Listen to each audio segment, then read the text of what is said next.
Welcome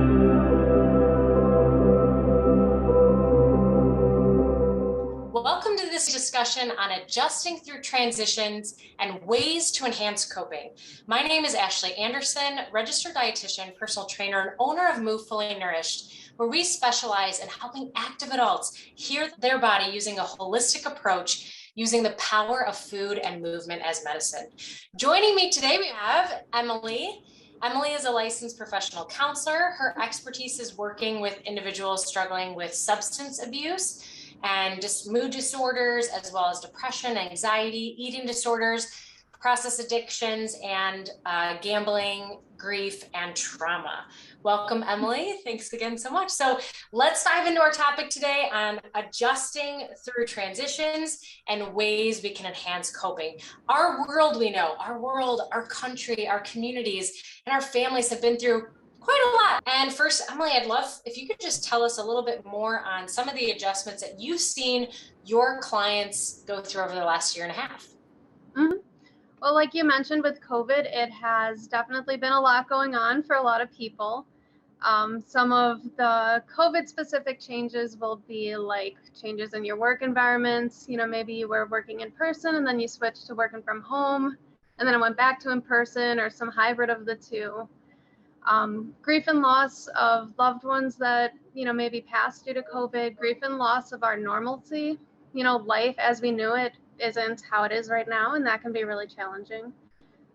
There's a lot of changes in societal norms and policies like mask mandates. You know, all these things they can be really emotionally overwhelming, and they can just be a lot and cause a lot of suffering, you know, at the moment. Absolutely. And looking at all of those things that we've transitioned with over the last year and a half, like you're saying, adjusting with work and having to wear masks and not having to wear masks, and just trying to figure out how to adjust to the new norms. When we find ourselves really suffering through that pain, what are some of those options that we can help our viewers today really work through and strategies that they can use? Yeah, so I wanted to talk about a concept that comes from DBT, which is dialectical behavioral therapy, and it's called radical acceptance. But according to DBT, when we find ourselves in emotional pain or emotional suffering, you know, like how COVID has done to us, we have a couple options. The first option when we find ourselves suffering is to do nothing and just stay in the suffering. You know, and it's important to remember that not taking actions to improve our situation is an action in ourselves. Not the best option, don't really recommend it, but sometimes we do that as people. We just stay stuck, don't do anything, stay miserable. The second thing we can do is sometimes we have the ability to change the situation that is causing us pain. You know, sometimes we can control our actions and control the situation to kind of improve it. An example of this would be ending a toxic relationship or leaving a dead-end job that you're not getting any joy out of. But in order to change the situation, it requires a realistic appraisal of what are our options, and they need to be grounded in our values. You know, we have to ask ourselves, what am I willing to do to end the suffering and to better my situation? Another option, if we can't change the situation, much like with COVID, we can't control what's going on right now, we can try to control how we see the situation. So, you know, one of the things we can ask is there an upside or is there a silver lining to whatever's going on? Can I find meaning from this pain and from the suffering that I'm experiencing? Is this a terrible situation that's just totally awful, or is this a situation that's going to teach me strength and patience and resilience and help me out in the future when I'm going through something similar? And then the fourth option, if we don't want to do nothing, we can't change the situation, and it's really hard to change our mindset, is to practice acceptance. So acceptance is giving up the struggle of the things we cannot control. It's the ability to accept our situations that are outside of our control without judging them, which in turn will decrease the suffering caused by them. The things we cannot control are people, the world, the past, physical sensations, thoughts that pop into our head, COVID, policies. You know, really there's a lot of things that we just can't control. What we can control is our actions and behaviors in the present moment and then moving forward. So I mentioned radical acceptance. That's the term used for when we need to accept these really big things that are difficult. You know, it's easier to accept that I don't have milk for my cereal in the morning than it is to accept loss and trauma that I've experienced maybe due to COVID. Now, one thing to point out is that acceptance doesn't mean that I like it. It doesn't mean that I approve of it or forgive it. You know, it doesn't mean that I'm okay with what happened or that I'll allow it to happen again. An example of when radical acceptance can be our best option is, you know, let's say someone I love did something really bad to me and hurt me a lot. Acceptance in this situation would be telling myself that I can't change what happened. You know, I don't have to like what happened. I don't have to forgive the other person to practice acceptance. Acceptance is really for me and my own well-being.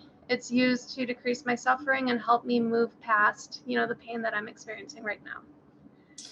I love how Emily, I love how you said acceptance does not mean that I like it, that I approve it, that I forgive it, that I'm okay with it, that I condone it, or that I allowed it to happen.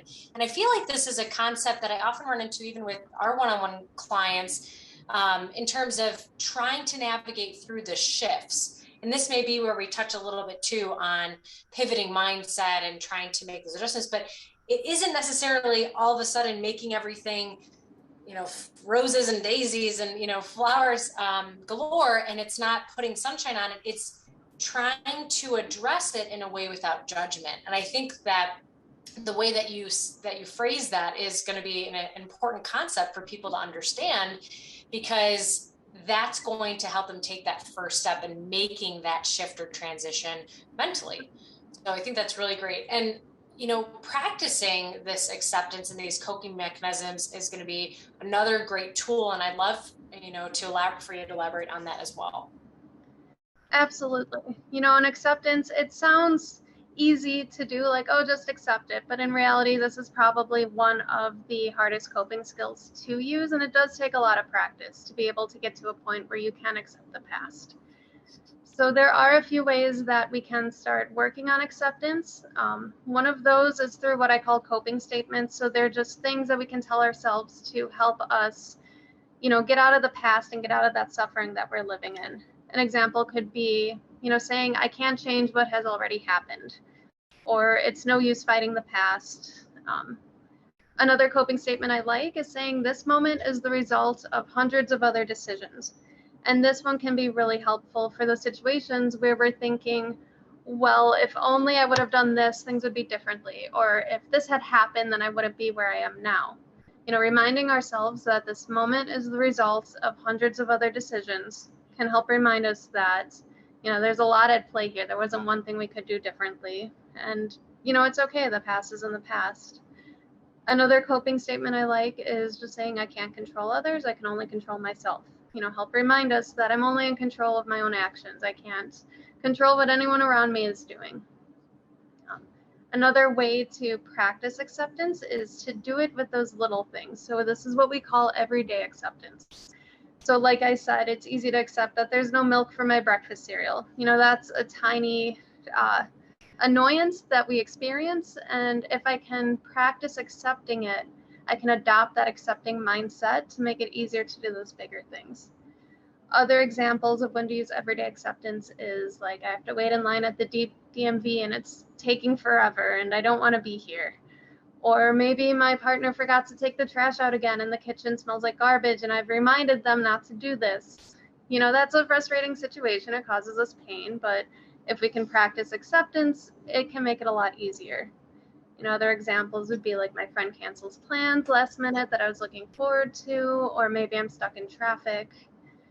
You know, and like I said, practicing this acceptance with smaller things help us be better able to use radical acceptance for those really big things that we see in the future.